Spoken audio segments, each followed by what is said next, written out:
Suicidal Tendencies is a machine that I've always had a soft spot for, especially the Series 4 version.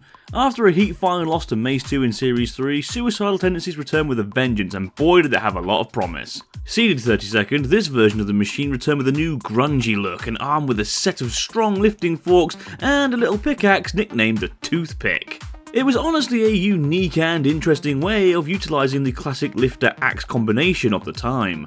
With this weaponry, they had no issues blasting through to the heat finals once again and looked to be on course for the semi-finals, especially after Wheelie Big Cheese pitted itself. However, after further inspection, it was ruled that Suicidal Tendencies' track had stopped working for over 30 seconds, meaning it was immobile for too long before Wheelie Big Cheese fell into the abyss.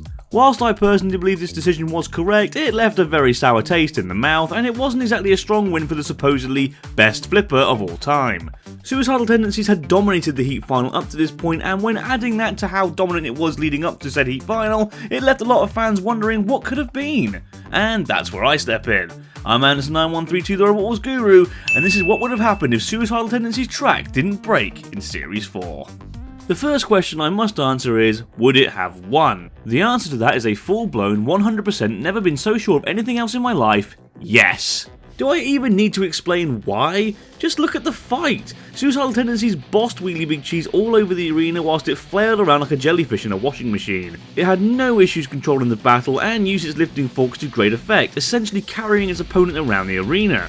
I have no doubt in my mind that had its track continued to work, it would have had no issues throwing Wheelie Big Cheese in the pit. And if it failed to do that, there is no way Wheelie Big Cheese would win the judge's decision. It's an easy win for Suicidal Tendencies here. With Suicidal Tendencies through to the semi-finals, it would have fought Tornado in the first round, and in my opinion would win this fairly convincingly. Now you may be thinking, what a nerdy twat this guy is, and shut up Anderson, Tornado would dominate this! And you would be correct with the former, and very wrong with the latter.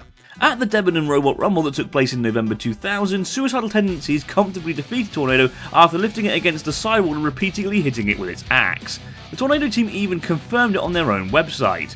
And yeah, fine, this was a live event without a pit or house robots, but if anything that just proves my point more. If Suicidal Tendencies could beat Tornado without the use of a pit or house robots, surely it could with them. This win would send them through to face Chaos 2, and this is where the run would end.